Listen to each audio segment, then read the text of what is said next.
नाचे अम्रपाली, जी हाँ, नाचे अम्रपाली जौन गाना के नाम यानी गाना का टाइटल बा, ये से कुछ हमारा अजीब लागल कि नाचे अम्रपाली, वही अम्रपाली के बात हो रहा है जी। नाचे अम्रपाली यानी कि ई गाना आ रहल बा रौरा लोग के बीच में। ई गाना यानी कि के लेके आवता,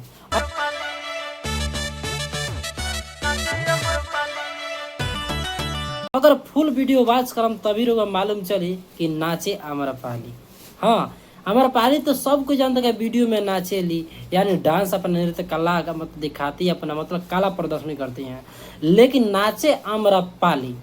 ये आशीष यादव जी, आशीष यादव के नाम तो वो लोग जानते हो कब्जा, मगही के यानी कि सुपर स्टार, मगही के गायक सुपर स्टार यानी कि बहुत ही प्यारा प्यारा गीत लेकर आते हैं, जिस एक उसमें ये भी गाना ऐड हो जाता है कि नाचे अम्रपाली।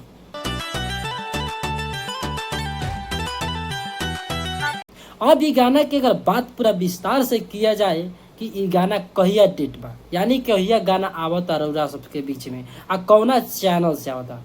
तो सबसे पहले चैनल के मुहूर्त के अगर बात बता दी हम, ये गाना मतलब एमे ड्यूट जौन होला ना, मतलब गईले के बा इनका जवरे, तो गईले बाड़ी उहे खुशी कक्कड़, यानी कि मगही में जानते बानी खुशी कक्कड़ बस, और की थोड़ा मोड़ा सृष्टि भारती, अंजलि भारती,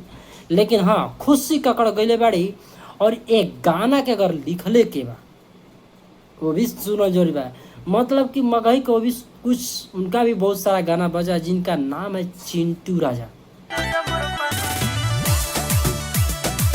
जी, चिंटू राजा उनका नाम है। ये गाना एक अलग स्तर पर हमको इस वीडियो का टीजर देख के हमको ऐसा एहसास हुआ कि सच में इस वीडियो में कुछ अब की बार आशीष जी अलग की है, क्योंकि काफ़ी दिन से वीडियो में देखा था, कुछ हमको मजा उतना नहीं, लेकिन ये वीडियो में सच बता रहे हैं, रियल बता रहे हैं, मतलब अपने भावना बता रहे हैं कि सच में ये वीडियो देख हमको, टीजर देख हमको अच्छा लगा कि भाई सच में इसमें कुछ अलग काम किए, इस टीजर इसका अच्छा लगा। और वीडियो की बात कल जाओ, जैसे कि मान ली कि वीडियो का अगर बात कल जाओ कि आखिर ये गाना कहिया है, ये गाना कहिया है, तो ज़्यादा समय नहीं खेलेगा, पूरा वीडियो शांति, जब इतना वीडियो देख लेनी तो एक प्यारा सा कमेंट पहले मार दीजिए आशीष यादव भैया के नाम से, ठीक बा। और ये वीडियो के मतलब कौन चैनल से है, तो सबसे पहले चैनल का नाम जान जाइए, राजा इंटरटेनमेंट। हाँ, राजा इंटरटेनमेंट से ई गाना आ रहा बा, यानी कि ये गाना के म्यूजिक के कैले बा, गाना के म्यूजिको जाने के बा ना, हाँ उहे पूरा जिला हिलैले बा, जेकर नाम है प्रियांशु सिंह, पावर स्टार पवन सिंह के भतीजा प्रियांशु सिंह एकर म्यूजिक कैले बाड़े। अब ई गाना रौरा सबके बीच में बहुत जल्द यानी कि काल 6:30 बजे ई गाना रौरा सबके बीच में आ रहा बा, तो एक गाना के देखे के ना भूलाए कोई, काहे से कि ई जौन गाना बा बहुत बवाल यानी कि बहुत इंटरेस्टेड वीडियो बा, काहे से कि ये वीडियो के देखे के ना भूलाए कोई, काहे से कि बहुत ही अलग बहुत ही हट के वीडियो ई आ रहा बा। तो चलिए, वीडियो अच्छा लगी तो जरूर कमेंट के माध्यम से बताइएगा कि नाचे अम्रपाली का टाइटल कैसन बा,